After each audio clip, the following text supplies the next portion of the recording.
Nawa ne albashin gwamnoni da shugabannin ƙasa da ministoci da sanatoci da ciyamoma da duk wani mai muƙami a gwamnati? Na san wannan tambayan an daɗe ana yi wa kai ita, amma kuma amsar ta ƙi samuwa.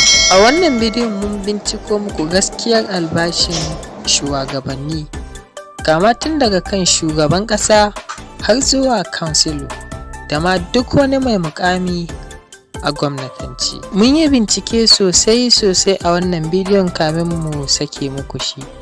Sannan kuma wannan bidiyon muna magana ne akan zallar albashi da ake yi masu a duk month. Domin kuwa bayan albashi akwai sauran hanyoyin da kuɗi kan iya shigo musu, kamar irin hanyar allowncing, sannan akwai awarding nasu da ake yi shekara, sannan akwai contract da gwamnati takan iya ba wasu daga ciki. To wannan muna magana ne akan zallar albashi wanda yake shigo musu a duk wata. Za mu fara ne da shugaban ƙasa, wato president.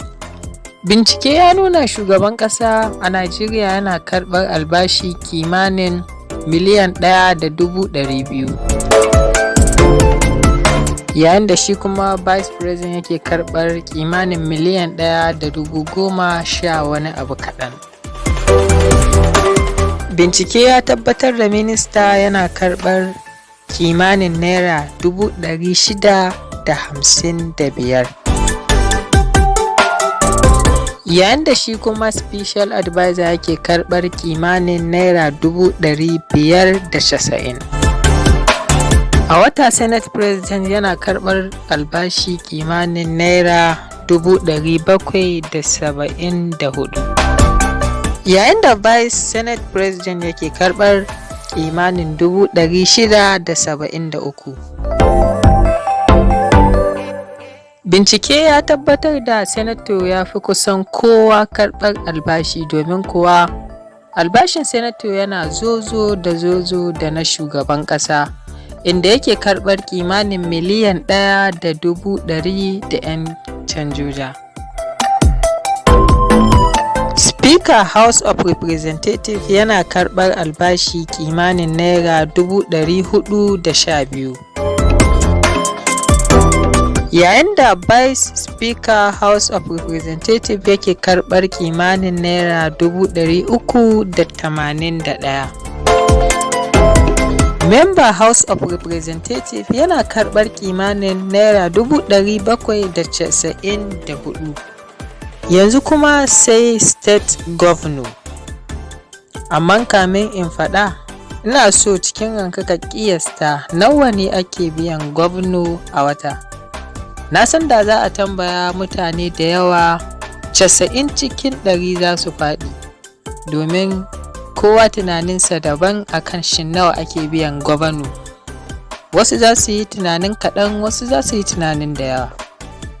Gwamna yana karɓar kimanin naira 648,000 a wata, yayin da shi kuma deputy governor yake karɓar naira 616,000. Director General da Permanent Secretary suna karɓar kimanin naira 372,000 a wata. Bincike ya nuna Speaker State House of Assembly yana karɓar albashi kimanin naira 170,000, yayin da Deputy Speaker State House of Assembly yake karɓar kimanin naira 150,000. Member State House of Assembly yana karɓar kimanin naira 206,000. Local Government Chairman albashinsa zai kai kiyasin naira 300,000.